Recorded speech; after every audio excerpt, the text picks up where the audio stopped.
Today we're going to do a little bit of exploration with one of my very favorite cameras, which is very unlike what I used to use. It's an iPhone. And this happens to be my son's Philip. Philip let me use this. And because up in Maine I have no landline, and this has really ended up being a tremendous source for me in terms of my work, both in photography and painting. So what I'm going to do is I'm going to show you and focus on, pardon the pun, the idea of available light. When I got my degree at USC, we had black and white wind up cameras, movie cameras from World War II. This is before all the money came in from George Lucas and the Annenbergs, and it revamped everything there. But we were in outside barracks with cold water, and it was invaluable, but it didn't relate to the technology that we have today. And so when I got the iPhone from Philip, and I started using it in Maine, I had it in my pocket. It's very portable. I didn't have to have easels. I didn't have to have light meters. I didn't have a lot of things that are very necessary when you're doing, so-called professional photography. No dark room was needed. And then I discovered that I could edit on the computer just with Windows 8. I didn't have to have any special Photoshop, which I couldn't afford it, by the way.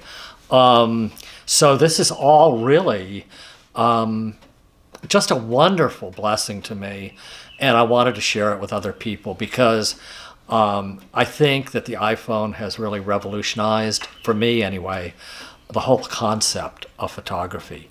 So let me go to the examples and to the presentation that I have, get my face away from the camera, and I hope you really enjoy this because it means a lot to me, and it's really changed my whole direction. Okay, thank you. You've got to have an eye to determine what you want, and when you see it, you shoot. There's no preliminary kind of preparation, and most of these photos that I'm showing you are basically untouched. The cloud above and the rocks below form a kind of what we call a theatrical coulisse. A coulisse, French word, is theatrical, and it has to do with objects that are placed on either side, usually what we call flats or scrims, and your eye has to kind of go around those to get into the stage, what's deeper in the stage, and therefore it increases the distance. It's a Baroque conception. And this painting, which I did the day before, I took the shot you just saw, and this often happens up there. I paint something and then the next day I experience it. Don't ask me, how that happens. It's really pretty amazing. It's very much, like what I saw the next day. This happens to be Big Moose Island, but anyway, it's down the road. Anyway, here we go again with this idea of the coulisse. And notice how the sunlight, where it is really the subject in a way, light is the subject of this shot, nevertheless, the brightness is on the horizon and the path that comes into the rocks right on the coast there. And then the foam in that little kind of, that area that's, it's just a wonderful place. I spend hours and hours here. But again, notice your idea of a coulisse. And here is, this is a work in the 1600s by Claude Lorrain, who use this coulisse. As I say, it's a Baroque device. And you see how the dark actually separates the foreground from the middle ground and the distance. And it's very, very effective. And it works in photography beautifully as well. And in this example, in Florida, 1,800 miles south, just a couple weeks later, from what I just showed you, I get back to Florida, and you see this, the light is again the subject, and right in the middle, sort of more or less in the middle, you see this wonderful tree lit up with, oh, just wonderful. And this is just there. It's available light. The iPhone is marvelous. You can adjust a little bit the exposure manually, and that's very easy to do. But this, I don't even think I did that. It just is marvelous. And it's an X composition. There are orthogonals that kind of give it a sense of perspective, but the reflection and the light are really the main aspect. So if we go to what happens at night, this is the kitchen porch up in Maine, and you'll notice that the light, you see the moon is very small there. That's the way the eye camera, because very, very wide angle lens, of course. And you see the porch, but that's from the street light. We have the only street light probably for 10 miles here in Gouldsboro.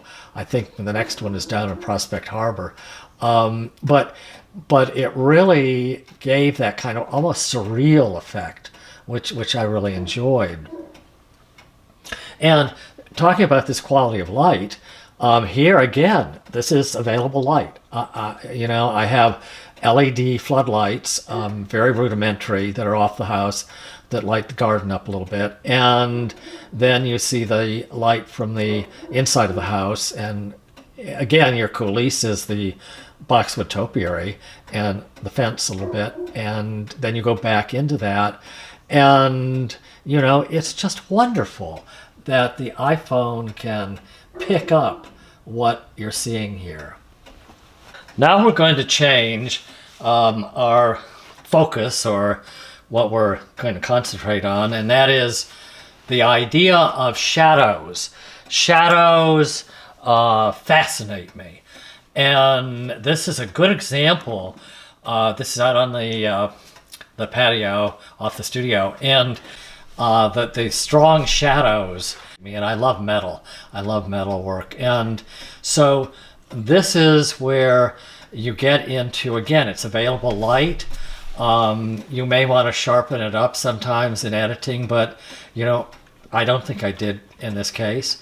And what you have here is just all this this wonderful melange, as it were, of shadows and actual metalwork, and it all plays off, one another, and it's just wonderful. And again, with cropping and with very simple techniques, you can get some amazing things. And this is a shot, and I just want to show you how this I turned into black and white, and that's another thing I love doing. And my paintings, I use the iPhone actually when I'm painting, because I turn my painting into black and white, because I'm a colorist, really. And if the values are good, and they always are, by the way, that's very interesting. I paint very conversantly with values, and even though the color is, in the forefront. But here you've got the shadow on the chair, the seat of the chair, the Regency chair. Nice kind of balance of light here. But we'll go to this one, which is the color shot that I took the black and white from. And you can see that the shadow is distinct on the chair, but you don't quite get that effect of the light going through the picture in that movement, which is why in this instance I preferred the black and white. Now, here's the third example where I actually did it in black and white, and I painted with acrylic paint. I actually painted the flowers here. I know you can do this in Photoshop and all sorts of apps, but I like hands-on, and that's me. I'm a painter after all. So that really is important, and that's what I did there. In the garden itself, as I did all these theatrical setups for the books and the other projects that I was doing with the painted photography, this is just a color shot. It's, not touched, but you'll notice that the shadows are very deep. You see the arm of the chair in the lower right corner of the photograph, and then you see the light on the statue series. It's 100-year-old statues that are in the garden, and she has her arm bent, and it kind of, kind of fits in with the chair rail there. I mean, the chair arm, and then the light picks up through the palms, the path, the chair seat, and then there's this kind of Gothic arch right in the middle of the trees and the palms, the oaks and the palms. And it's really kind of fun. This is one of the similar shot that has the shadow of the arm down here in the lower right corner. But that curvilinear element is picked up in the violin in the middle of the picture, and then as you go into the distance, the wheel that's beyond the statue, and it all seems to work together, and I find it delightful. Here we have that same theatrical setup with some changes, and the shadows here are on the statue, are on the umbrella, the sago palm fronds that have the light kind of striating a little bit, and on the floor of the garden. Very, very exciting. And it just, again, these curvilinear elements played off against the shadows, against the light, against the, just, really, really fun. Now, here's a thing that no photographer would ever want to do, because I pointed, the sun was behind the wall there, and here is a setup I had with this little, what do you call it, windmill, and then the statues of the shepherd and shepherdess, which represent Jill and me. And what you've got is the light is actually on the film. I call it film, it's digital of course, but I'm so used to physical film that you get this wonderful effect without editing. And this is in black and white, but it also works quite well in color, and this is what I took it from, of course. And you get this kind of haunting, almost dreamlike, and in the book, the first book on Merton that I have published on YouTube, what happens is I actually shot through plastic bottles and crystal, glass crystal, and different things, and got effects like this. But this is just available light. And this one, I stepped behind the setup that I had of Ceres, the statue, and the dressmaker's dummy, and a whole drama evolved out of these shots. But here the dressmaker's dummy shot from behind into the light, just as the other two photos I just showed you, gives a feeling of mystery and almost something that is, I don't want to say diabolical, but it's a little bit scary. And you could work into a whole story just from the way this is shot. One night I was out. Sometimes I sleep out on that room that you saw lit up that is on the garden. It's all glass. And I like to see the sun when it first comes up, and I like to look out sometimes and see the garden at night. And I had the camera and always pointing the camera at things. And there was the crystal chandelier in the next room. And I thought, wow, this is really dramatic. It's not perhaps the finest photograph in the world, but it really is evocative. And there's that Coulisse coming back in, just as it does here at the University of Tampa, which is the circa 1898 Henry Plant Hotel called the Tampa Bay Hotel, which is neo-Turkish architecture, really, really one of the outstanding landmarks of Tampa. And it's now part of the University of Tampa. But this, we were doing a show down there, and I pointed the camera out, trying to get some interesting shots, of course. And here was one of the minarets, and then all this Victorian kind of bric-a-brac-y type architecture, which is really fun. But again, you're using that shadow or that silhouette to mirror everything behind it. Well, here are rocks. I call them the lively stones from the biblical Psalms, and they certainly are. But I love the rocks up in Maine, and I just spend my whole life is rocks up there. I just can't. My son Philip said one day, he said, "Dad, what is it about all these rocks?" And I don't get it, and couldn't think how to tell him what it meant to me. And finally, I looked at him and I said, "Well, Philip, I'm a rock," and I guess that's where I have to leave that. This shot is.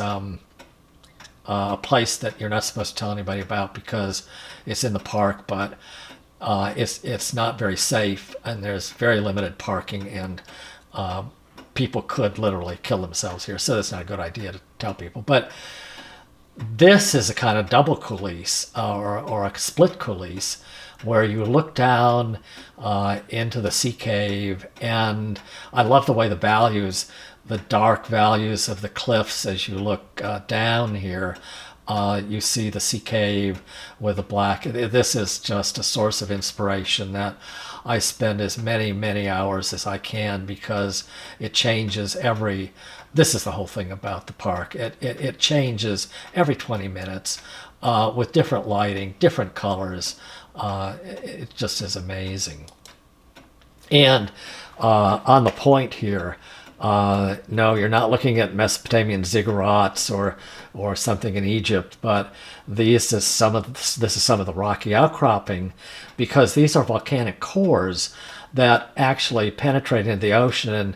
And Mount Desert, of course, is the largest, and we look on that from the point. But what you have is, again, shadows and kind of silhouetted.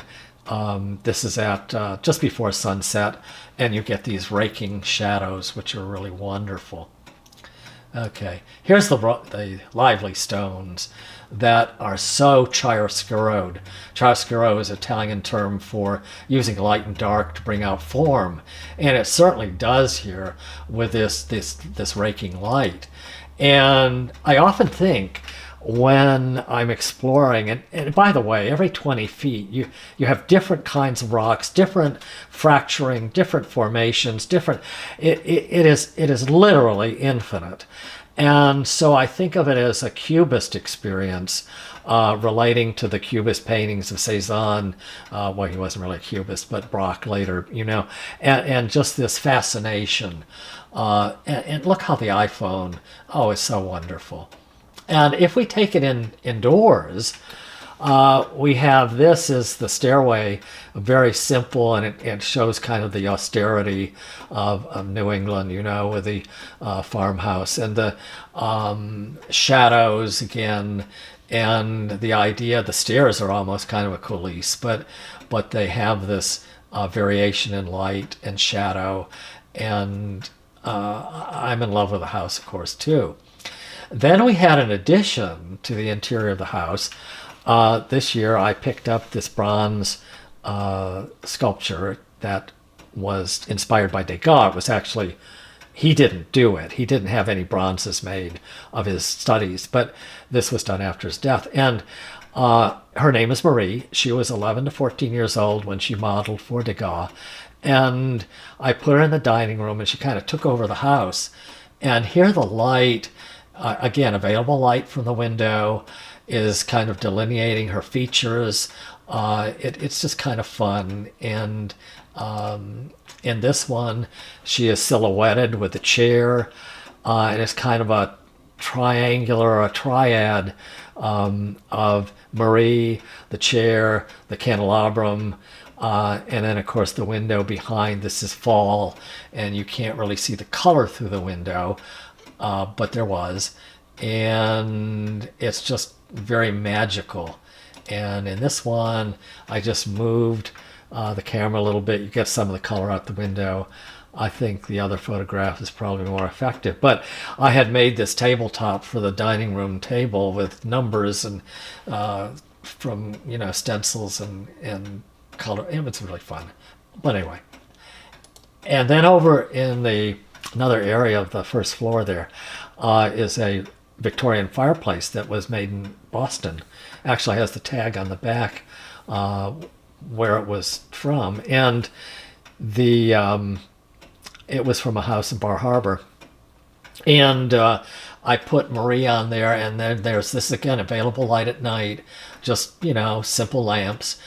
And there's her shadow with the carousel animals, and that was kind of fun. And I use a lot of these for paintings. But at a recent luncheon that we had at the house here in Tampa, I used this, I think what belonged to Jill's Aunt Hattie. It's a glass bowl with where you stick the flowers. And it's got a flute player, and behind, of course, is the flute player statue in the garden. And I like the reflection in the glass table. I like glass because you can clean it so easily. I love to work on glass in the studio. I like to eat on glass. I like the way it's transparent, but it also reflects. And here it's reflecting the wonderful foliage we have in the Emerald Forest. And this is a close-up just to show you, again, light, available light, being such a factor in the photography. You've got the light kind of backlighting the pansy, the yellow pansy, then it's lighting the begonia, it's lighting the glass, almost kind of a leek look, and then of course the light coming through the trees, which you could do a lot of things with this in the dark room. You could do a lot of things, I suppose, with Photoshop, but I just don't have the patience for that, and I just enjoy what's there. So really, we're talking about light and different times of the day. I do find that early morning and just before sunset are my two favorite times to shoot. And in Florida, we generally don't get such sharp shadows as I have in this picture. And I just keep finding that I'm fascinated with how the trees are given shape and how it's lit at different times of the year. We do have seasonal changes in Florida. A lot of people don't realize that, but it's pretty pronounced once you get to working with it.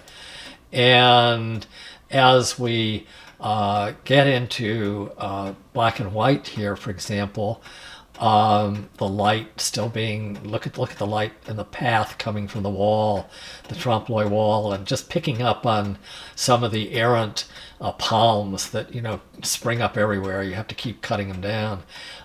It is a jungle, there's no question. But this is Persephone, I call her Persephone, and she's got one of the Venetian masks we brought back from Venice. And we're ending this little essay, or whatever it is, with one of the cats. This is Sophie. And she used to hang out with me, in the glass room at night. And this was taken from, of course, a regular photo, and I went to black and white. But it just gives you an idea of some of the things that are very easy to do with available light.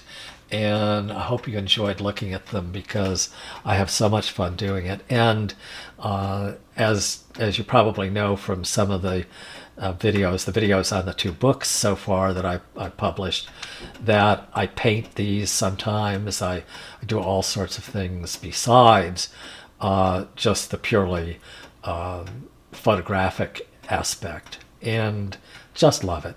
Okay, well, signing off. Have a wonderful day, and thank you for watching.